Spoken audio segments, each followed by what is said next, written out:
المشاهدون الأفاضل، طيب الله أوقاتكم أينما كنتم بكل خير. أحييكم وأقدم نشرة أخبار المساء من الفضائية الإريترية. المستهل بالعناوين: حاكم عنسبة يتفقد مديرية قلب. دورة تدريبية لمدراء الضواحي الجدد في الإقليم الأوسط.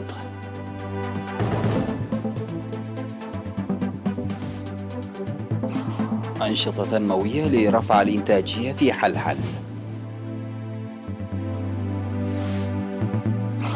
روسيا تهدد بنشر أسلحة نووية إذا انضمت فنلندا والسويد للناتو. إسرائيل تعلن نجاح اختبار منظومة تعمل بالليزر لاعتراض الصواريخ. وبوليفيا تطلب من محكمة العدل الدولية إعلان الاعتراف بسيادتها على مياه سيلانا. السلام عليكم ورحمة الله. أعلنت وزارة الصحة أن الفحوصات المخبرية التي أجريت اليوم في الإقليم الأوسط أظهرت شفاء مواطن واحد من فيروس كورونا. بهذا بلغ عدد المصابين بفيروس كورونا في البلاد حتى الآن 9733، شفي منهم 9627 وتوفي 103، فيما لا يزال 3 مرضى يتلقون الرعاية الصحية في المستشفى. وزارة الصحة 15 من إبريل 2022. زار حاكم إقليم عنسبة السفير عبد الله موسى في 14 من إبريل مديرية قلب، وتفقد مؤسسات الخدمات الاجتماعية وبرامج التنمية. وهدفت الزيارة التي شملت مناطق روح وإبابة وملاب هدفت لتشجيع أنشطة حماية التربة وحفظ المياه والتشجير، وتفقد أوضاع البنية التحتية والخدمات الاجتماعية والتباحث مع السكان لحل النواقص. ودعا السفير عبد الله موسى لدى لقاء السكان الدفع ببرامج التنمية الشعبية وصيانة الطرق التي تعيق المرور بالنفير، وبناء حفير بمبادرة شعبية لحل مشكلة المياه. وطالب السكان لحل مشكلة المدرسة الثانوية والاتصالات، وبناء سد لحل مصاعب المياه، والحصول على الدعم الآلي لإصلاح طريق محلاب قروح. وكذا حاكم إقليم عنسبة السفير عبد الله موسى في الختام على العمل لحل النواقص حسب الأولويات، داعيا للقيام بالتقييم لتنفيذ المشاريع حسب الجدول الزمني المحدد. هذا وشارك في الزيارة سكرتير الجبهة الشعبية للديمقراطية والعدالة في إقليم عنسبة، والمدير العام لقسم التنمية المعمارية، ومدير مديرية قلب، ومسؤولي الزراعة. أوضح مدير مديرية قلب السيد يمان مبرهته إن سكان الضواحي يقومون بموجب التعليمات المقدمة بأنشطة نفير لبناء المدرجات والحواجز المائية، وإصلاح مساقط المياه في الجيوب الجبلية، وإعداد الحفر للتشجير، وصيانة الطرق الترابية.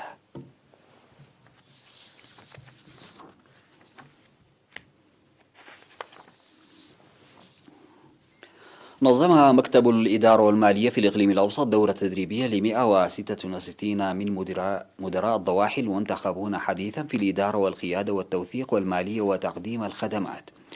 وأوضح المدير العام لقسم الإدارة والمالية سيد تكي غلطة في ختام الدورة التدريبية في 15 من إبريل إن تنمية القدرات البشرية من أولويات إدارة الإقليم الأوسط، داعيا مدراء الضواحي لتقديم خدمات ناجزة. من جانبه أوضح مسؤول تنمية القدرات البشرية سيد برخت الدسي أن التدريب وضع في الاعتبار قدراتهم ويساعد في حل تحديات العمل. وتعهد مدراء الضواحي لتقديم خدمات جيدة اعتمادا على التدريب المقدم. وكذا المدير العام التنفيذي في إدارة الإقليم الأوسط السيد زريت والدبرهان في ختام التدريب على تعاون إدارة الإقليم في جهودهم لتنفيذ البرامج الحكومية وتقديم الخدمات للمواطنين. تشهد مديرية حلحل تنفيذ أنشطة تنموية تتمحور حول رفع الإنتاجية واستقرار البيئة، وتضمن العمل تمهيد الأراضي الزراعية وحماية التربة وحفظ المياه في بلدة حلحل وضاحية ملبسه. وأوضح مدير ضاحية ملبسه السيد إبراهيم حامد بأن سكان ضواحي حلحل وملبسه وماي أوالد ورهي وغرسات وأنراكوبة وقبي ألبو يعملون يومين في الأسبوع منذ بداية شهر يناير 2022. وذكر مسؤول الزراعة في المديرية السيد ولدنكيل برهاي أن التفاني في العمل يعكس الوعي المتنامي. في غضون ذلك يقوم سكان بلدة حلحل بصيانة الطريق وإصلاح التربة المنجرفة بالعمل ل3 أيام في الأسبوع. وطالب السكان ببناء جسر لإيجاد حل جذري لمشكلة خط المواصلات التي تؤثر على الحياة الاجتماعية والاقتصادية في موسم الأمطار، مؤكدين المساهمة بالمتطلبات.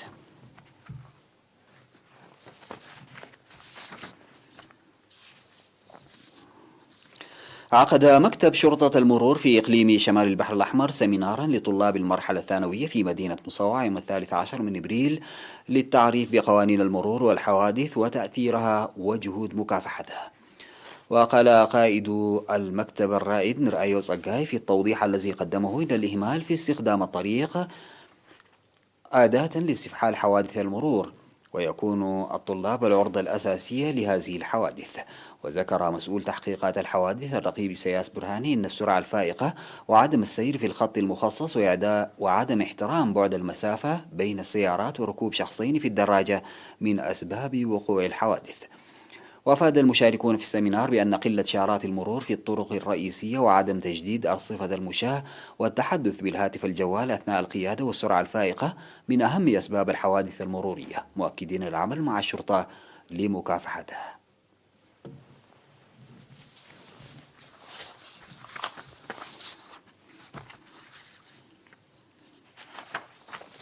يقوم سكان ضاحية مألوية بصيانة طريق عالدقية حرة الترابي بالنفير الشعبي، ويشارك في النفير سكان قرى مألوية ومباجلاي وتقرن وزبان زقب وأنبيتو على بعد 5 كيلومترات من عالدقية. أوضح مدير ضاحية مألوية السيد حنوم حقوس إن الهدف الأساسي للنفير إصلاح الطريق الذي يعيق مرور السيارات إلى جانب تنظيم نفير ليومين في الأسبوع لحماية التربة والمياه. وذكر سكان تحقيق نتائج مرضية من النفير الذي يقومون به لحل مصاعب المواصلات.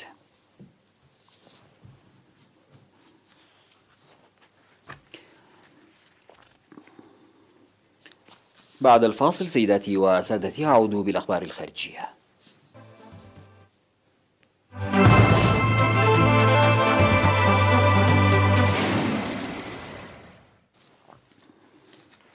هددت روسيا بنشر أسلحة نووية في منطقة بحر البلطيق وحولها إذا ما انضمت فنلندا والسويد إلى حلف شمال الأطلسي الناتو.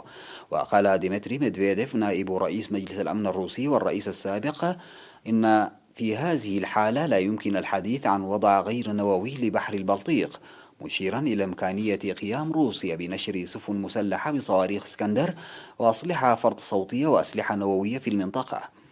وعلقت وكالة بلومبيرغ على تهديدات ميدفيديف بأنها من أكثر التهديدات المفصلة التي صدرت من جانب روسيا بشأن احتمال انضمام الجارتين الشماليتين إلى الحلف بعد عقود من اختيار البقاء خارجه. وأعلنت فنلندا والسويد خلال الأيام الماضية أنهما تعملان عن كثب على دراسة الأمر بعد الغزو الروسي لأوكرانيا. من جهتها قالت رئيسة الوزراء الفنلندية سانا مارين إنها تتوقع صدور قرار بشأن انضمام بلادها للناتو بعد أسابيع، وأضافت أنه من المهم التوصل لإجماع بشأن القضايا الأمنية والمتعلقة بالسياسة الخارجية قدر الإمكان.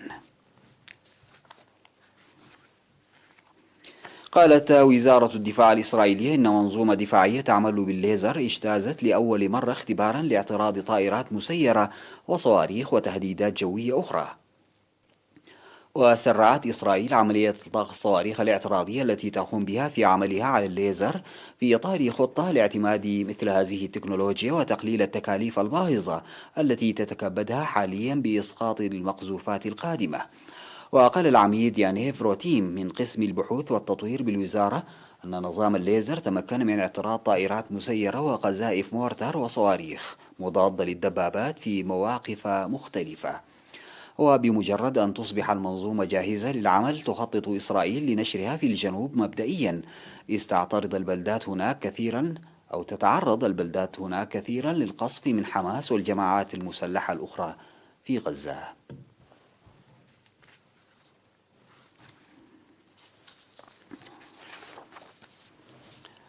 طلبت بوليفيا من محكمة العدل الدولية يوم الأربعاء إعلان الحق السيادي لتلك الدولة على مياه نهر سيلالة في مطالبتها المضادة كجزء من نزاعها مع تشيلي أمام تلك المحكمة. في اليوم قبل الأخير من الحجج اللفظية أمام محكمة العدل الدولية في لاهاي، طلب وكيل الممثل الرئيسي للجانب البوليفي الدبلوماسي روبرتو كالزاديلا من المحكمة إعلان حق بوليفيا في قنوات سيلال الموجودة على أراضيها. سيستمع قضاة المحكمة العدل الدولية إلى رد تشيلي على الجدل في ختام دورة المرافعات الشفوية. قد يستغرق قرار المحكمة النهائي شهورا أو حتى سنوات، لكنه ملزم ولم يعد مفتوحا للاستئناف.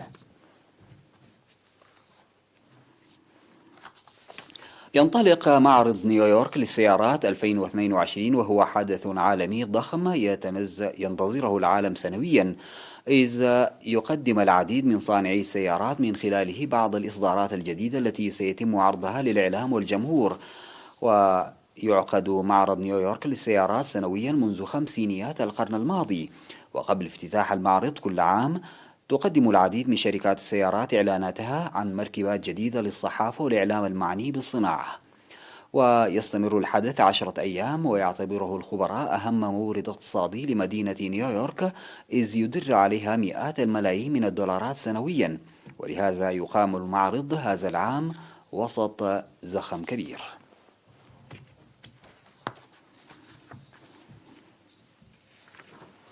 ختاما سيداتي وسادتي لنشرة أخبار المساء، أعود فأذكر بعناوينها.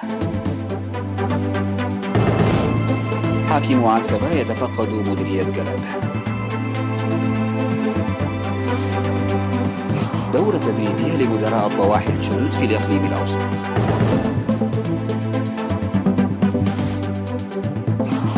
أنشطة تنموية لرفع الإنتاجية في حلحل.